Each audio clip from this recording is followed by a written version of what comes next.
Hey there, everybody. This is Carrie Hamblen, the CEO and president of the Las Cruces Green Chamber of Commerce, bringing to you again another Zoom chat that is a benefit for our members of the Las Cruces Green Chamber of Commerce. And this is a really quick and easy way of uplifting our members and all the amazing things that they're doing in the community. And I'm so glad to see just this lovely, friendly face that I get to see on a regular basis. It's Maria LaQuerre Diego, who is the CEO of A New Hope Therapy Center. So lovely to see you. Hi, Carrie. Thanks for having me back.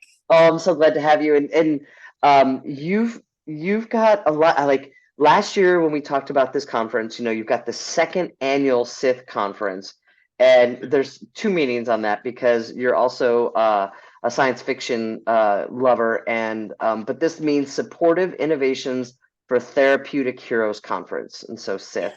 Yes. Can you explain the Star Wars reference, and then uh, like the fact that you're doing a second conference is a big deal. Yeah, no, it's huge. Yeah. So I mean, being the owner of a New Hope Therapy Center, we love to embrace our geeky, nerdy sides. Um, and so we definitely built SIS around those ideas. Um, Last year, I mean, we fully go all in, Carrie, you know that. So last year we had like a full-size R2D2 roam in the hallways. We had lightsaber battles happening in the hallways during breaks. I really, really love that we're putting the fun back into learning. We've missed in-person conferences. Las Cruces seems to miss out quite a lot when things come to the state. And so to have a really fun, jam-packed 3 days this year for people to learn, come together, get their CEs for licensure, but also like really remember why we're doing what we're doing and find the fun. Hmm. Well, and the Sith is a Star Wars reference, Absolutely, it right? is. So, and you don't have, I don't see, you're in a different office this time around because last time you had about a 2 foot tall Darth Vader in the Yes. background. So, and I love that. And the thing is that it's like, we all have our different groups that we like to belong to and that we feel safe with. And I think that's really important is like if there's an area, and I think that's what you try to bring in is if there is an area to where a community that people feel comfortable really being themselves. And we know that the science fiction community, there's like Comic-Con, there's cosplay, all sorts of things that kind of go into that allow people to freely express themselves without worrying about judgment. Yes. And for Absolutely. so many folks, it's that judgment for being who they are, whatever it is, Mhm. that can really seriously impact somebody's mental health and just their sense of self. Oh, And absolutely. And so with this, what were some of the highlights from last year's conference that you got because you were really incorporating this, but it doesn't mean that you have to be a science fiction person to get No, this. It just demonstrates an no. example of play.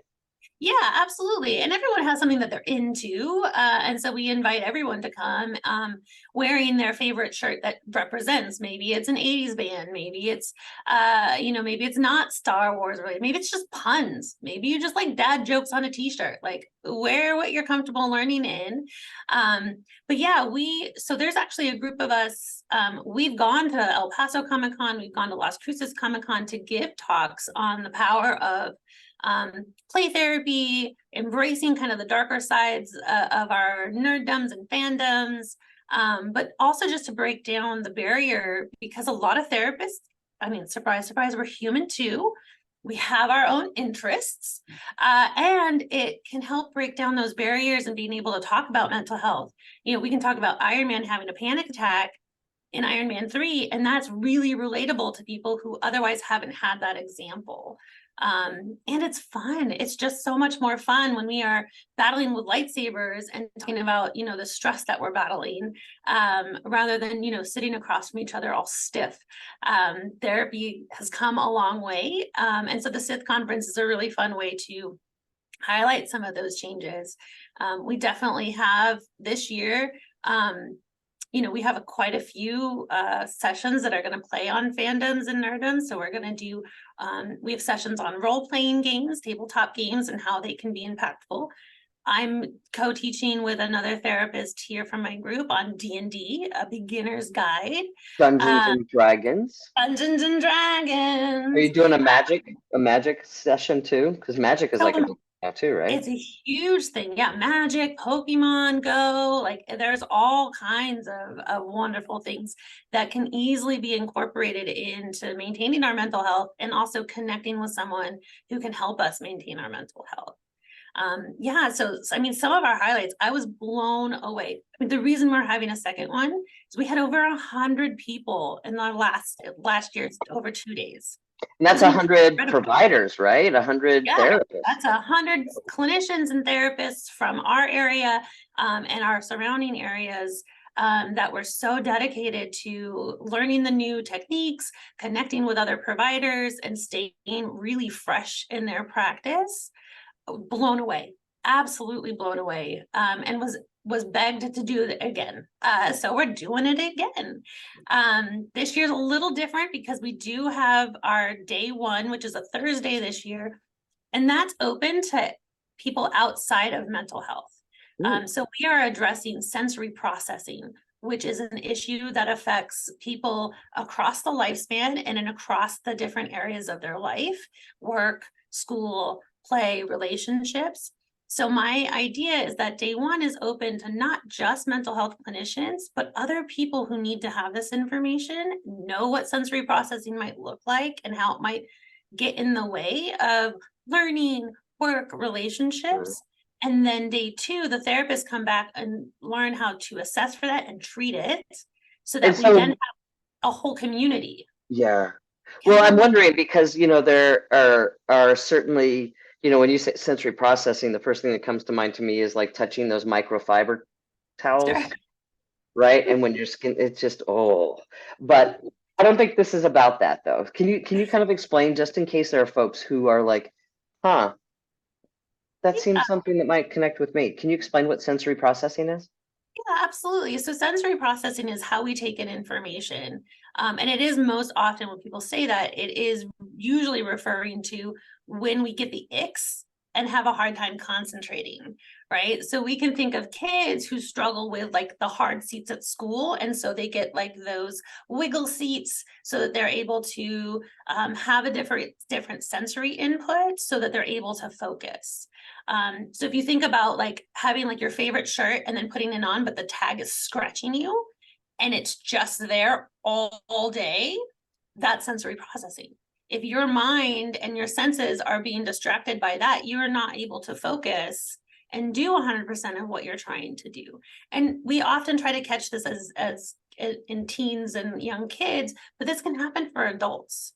A lot of us have gone undiagnosed with sensory issues and now are realizing maybe that's why I have the ick when my kids want to play with slime or whatever the case might be. Okay. That makes a lot of sense. I mean, we were talking even before we started recording, is like all this stuff. And it's amazing how we get impacted and how it can kind of alter our path a little bit when we have these things that give us the icks that we're not able to really kind of figure out. Yeah. So Amy's going to walk us through our 8 sensory processing abilities and what that might look like. And my hope is that anyone who's coming in contact with people who are struggling, whether it's kids or teens or adults, will then have the understanding of maybe this is a sensory processing, and then having a network of people that they can then refer to and go, hey, can you assess for sensory issues? And if it's nothing, then we can keep going and try to find the real cause of it. But maybe this isn't ADHD or ODD, maybe this is sensory processing. And if we can address it without medications, that would be fantastic. Well, and in communications, we call that psychological and emotional noise. Yes. Because it's impacting just where we are in the moment, right? Absolutely.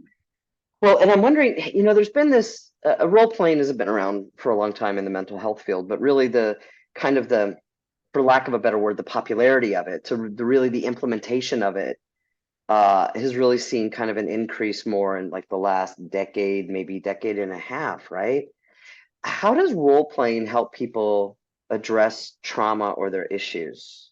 Yeah, so it plays on, without getting into the theories, it plays on this idea of narrative work, that we're able to look at a problem and externalize it. So it's not, I'm not ADHD. I have ADHD, and this is how it impacts me. So role playing in those types of games allow us to create a safe distance between me and what I'm trying to work on. And it's a little bit easier. Mhm. That's why movies and storytelling is so popular, because we can attach to the story. We can identify what they are also going through and feeling, but it's not us. So there's some safe distance. And when we're having to work on big things, big stressors, big traumas, it can be really difficult to have that space in between us. And so being able to use narrative work and role-playing games, we can create a character who has all of our best strengths and abilities that we may not have in real life, to then go tackle that problem. And then we can kind of slowly incorporate what that's going to look like in their real life. Mhm. Oh, and it's like rehearsal, Right. right? Yeah, absolutely. Yeah. And you can try on these different personas or characters or, abilities, and see what works for you, what doesn't work, and then maybe what you want to try to do differently. Well, as we finish up today, Maria, we talk a lot about play therapies and just the different approaches, and by somebody who has had who is a strong believer in therapy and has certainly been in therapy different times. I want to try and destigmatize that, because so many people just feel like there's shame in trying to figure out your stuff. And Yeah, it's like one of the bravest things you can do when absolutely. you are trying to figure out your stuff. And sometimes we think it's like, oh, it means weakness, but no. Oh my God, that is just amazing strength to like be willing to go and look at your stuff so that you can move that off your plate. Because we all have a lot on our plates, right? Absolutely. So with this, as we finish up, how knowing from last year you had 100 clinicians and providers, um, and knowing not everybody is using play therapy, and so hopefully they'll learn from these techniques. And so, what can they bring in when they start doing play therapy to their practice, if they're just learning it, just really kind of like, okay, I've heard about this, I've seen it work, I need to start doing this in my therapy. Yeah, absolutely. So play therapy understands that children, the Association for Play Therapy is really geared towards working with children. I have found that play is universal across all ages and, wherever you are in your life. Um, Play understands that at times we don't have the words, whether developmentally or emotionally.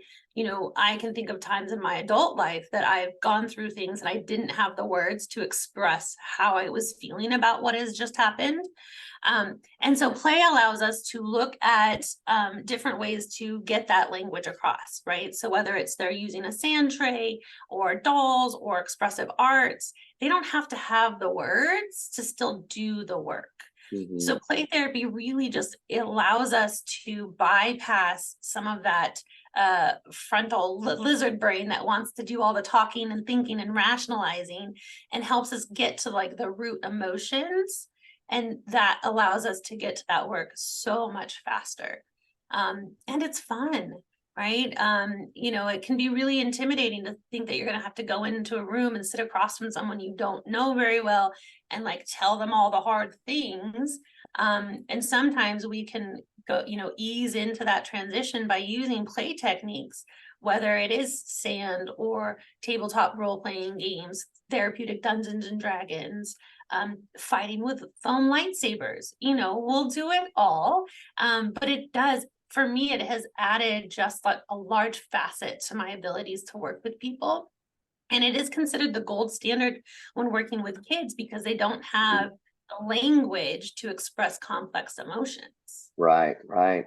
Well, I'm so grateful that you're doing what you're doing. Just knowing that, we've got a lot of kids. You've seen a lot more kids as a result of the pandemic, and knowing that they've got a lot on their plate too, and they want to try and work it out. So, very grateful for what you're doing. The second annual SITH conference is taking place this Thursday, November 2nd through Saturday, November 4th. It's at the Las Cruces Convention Center, and we'll have the link to register. And if you'd like to look at the schedule, even if you're not a provider, if you'd like to look at the schedule, you can look either above or below, and you'll all depending on what platform you're on, and you can go ahead and see the link to the SITH conference and the agenda and all the things that are happening. And so very excited for you. I know I'm going to see you soon, so really grateful for that. And congratulations on your second annual conference, and I wish you all the best of luck on that one. And Thanks. we'll see you soon again, I'm sure. Sounds great. Thanks.